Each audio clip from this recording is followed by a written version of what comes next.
Welcome back.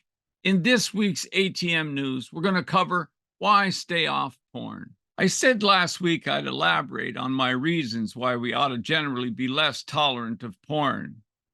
So happens a man asked me about this very thing after the last ATM news on the 11th of January. So I wrote back and he responded with appreciation.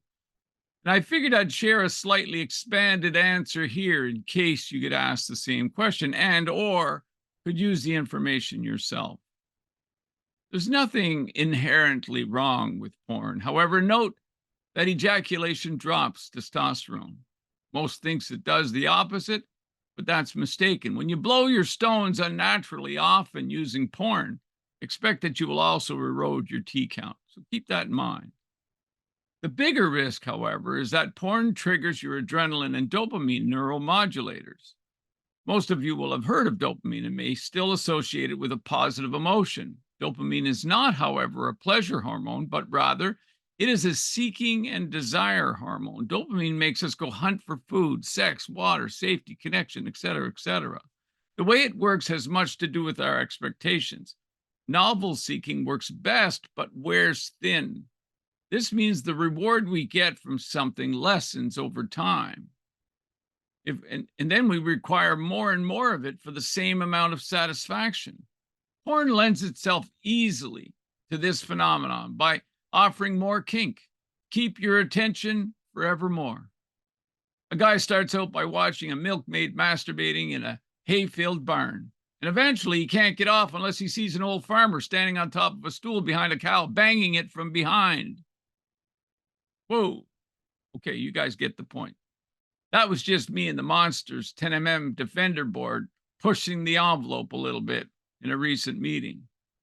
The point is that the kink is real and it just gets wider and bigger. On top of that, dopamine always fires with adrenaline.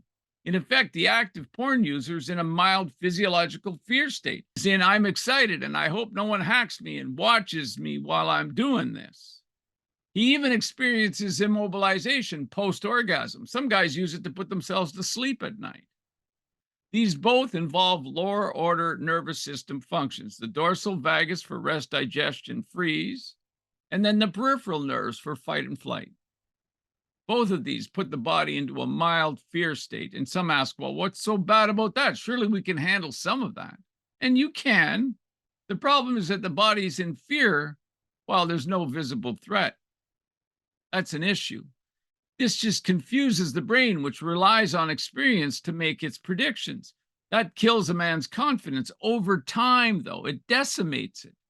The brain's predictive, not reactive. And so what you experience now is input data that the brain relies upon in the future to come up with hypotheses which you confirm or deny.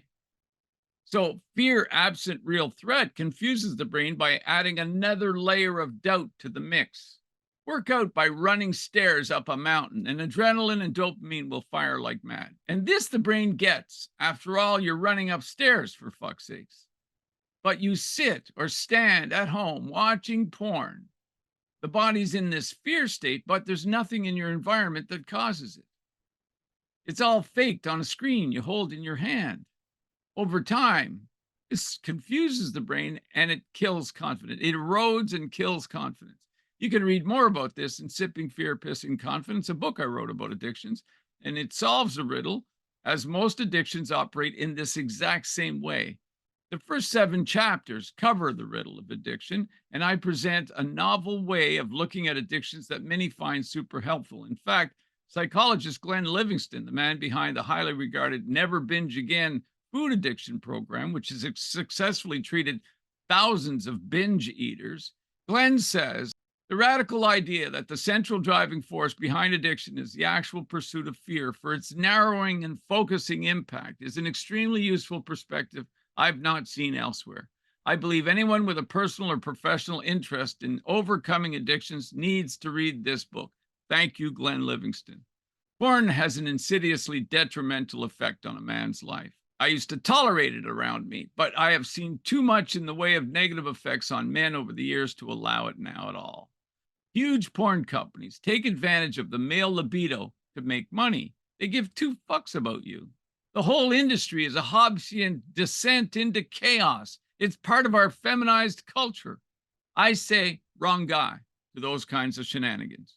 And I urge you to stand up and say, fuck you to all of it as well. How will you define yourself? Just ask, how will you define yourself? As a man who goes to work and jerks off in his spare time? Like, fuck, reject this. A man defends. For if a man will not defend, when shit goes down, someone else has to step into the breach and defend on his behalf. This is unacceptable. In all things, be a powerful defender of life. Learn to defend your physiology, your prayer, your people, your production. Pornography has little place in the man who's using his power and love in defense of meaning and freedom for all. Men defend, deliver, and decide. Make a good decision about porn.